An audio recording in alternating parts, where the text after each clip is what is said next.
waa bilow fiican oo gobolka Banaadir oo rabo inuu kula soo wareego adeegiisa caafimaadka sida wada ognahay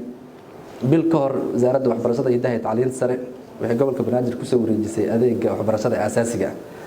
taasoo sharciyan dastuurka ku qoraayo aqliga saliimkan uu sheegayo marka waxaan maanta u joognaa qayb kamid ah qaybtaas oo talaalkii ah inuu maanta gobolka Banaadir oo rangareynayo kormeerkiisii fulintiisii dabagalkiisii wasaaradda caafimaadkana ay nagu kormeerayso inaan shaqadii la rabay inaan qabanay sida la mid ah sida isteejyada kale ee hawshaas u qabtaan waa bilow fiican waa barako fiican waxayna ku timid leadershipka gudoomiyaha gobolka Banaadir oo geed dheer iyo geed gaaban u koray in dadka degan gobolka Banaadir ay ka tashadaan service-koodii adeegyadooda gudoomiye waxaan leenahay wasaaraddu mar waliba waxay tahay garab ay u tahay ma ahan kaliya in aan coordination kaliya ka shaqeynayno meelihii wax jiraan oo dhan meesha loo soo raadsadanahay diyaar ayaan u nahay ilaahay hadduu yiraahdo in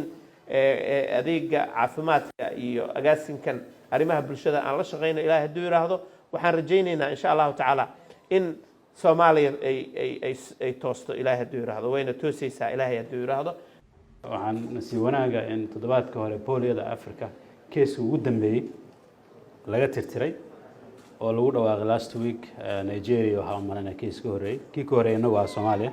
Nigeria ugu dambeysay in haddii alla idmo saas oo kale aan heli doono talaalo rasmi ah oo cirib tira ama yareeya xanuunada joogtada ah ee carruurta yararka ku dhaca marka waxaan idinku iimaanaa ku dhiirigeliyo in aad u qoondaysaan miisaaniyad ama dhaqaale ku filan ama gaari kara inta aad gaari kartaan awoodina sababta waxa weeye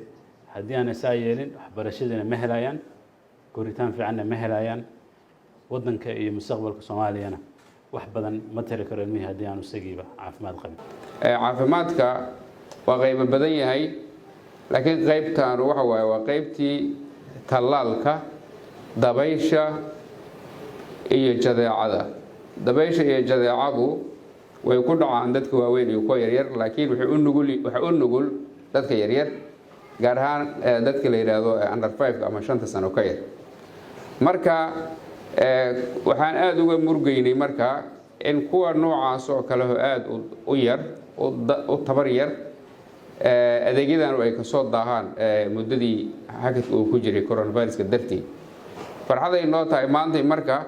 inaan munaasabadan ku daahfurno oo maantay wixii ka dambeeya uu noo bilowdo talaalkii booliyada ama dabaysha iyo talaalkii jadeecada oo si garbasimana loo fuli doono biidnillah waxaa sidoo kale fursad ah maamulada degmooyinka heer degmo heer gobol wasaaradda caafimaadka ku joogtaynaysa